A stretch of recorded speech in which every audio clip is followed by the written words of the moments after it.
ఈరోజు మనం వచ్చేసరికి ఇక్కడ విఎస్టీలో పైకి లాట్ బిగించాం అనమాట. సో మనం బిగించినవి కూడా ఇక్కడ పైప్స్ వేసి బిగించాము, స్క్వేర్ పైప్స్ 10 mm థిక్నెస్ తోటి వస్తాయి. ఆల్రెడీ మీకు ఎక్స్ప్లెయిన్ చేస్తాయి ఈ పైప్స్ గురించి ఎంత స్ట్రాంగ్గా ఉంటాయి అనేది.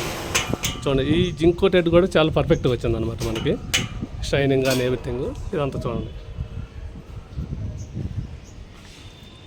హైట్ వచ్చేసరికి ఈ బ్యాక్ సైడ్ ఏదైతే సౌత్ సైడ్ ఉందో హైట్ వచ్చేసరికి 6.5 mm వేసాము, 6.5 ఫీట్స్ వేసాము. ఇది వచ్చేసరికి 8 ఫీట్స్ వచ్చిందనమాట. చాలా హైట్ వచ్చేసి నీట్గా ఉండిద్ది మనకి. అంటే పర్సన్ అనేది వాకబుల్కి ఈజీగా ఉండిద్ది ఇక్కడ.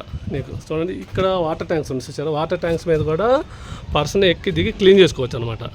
ఎప్పుడైనా వేస్తే ఇలా వేయాలన్నమాట మనం వేస్తే, ఎందుకంటే ఈ క్లీనింగ్ కూడా సపోర్ట్ చేయాలి మనం. ఎప్పుడైనా మనం వేసిన స్ట్రక్చర్ అనేది హైట్ అదంతా, అప్పుడే కస్టమర్ సాటిస్ఫై అవుతారనమాట. ఇది ఇట్లా ఉండాలి మనకి ఎప్పుడైనా.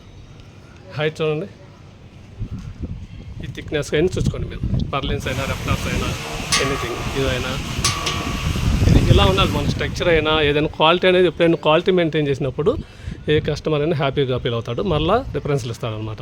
ఇప్పుడు దీంతో పాటు పక్కన బిల్డింగ్ వచ్చింది నాకు రిఫరెన్స్, అది వేసిన తర్వాత 2 కలిపి మీకు వీడియో పెడతాను అనమాట.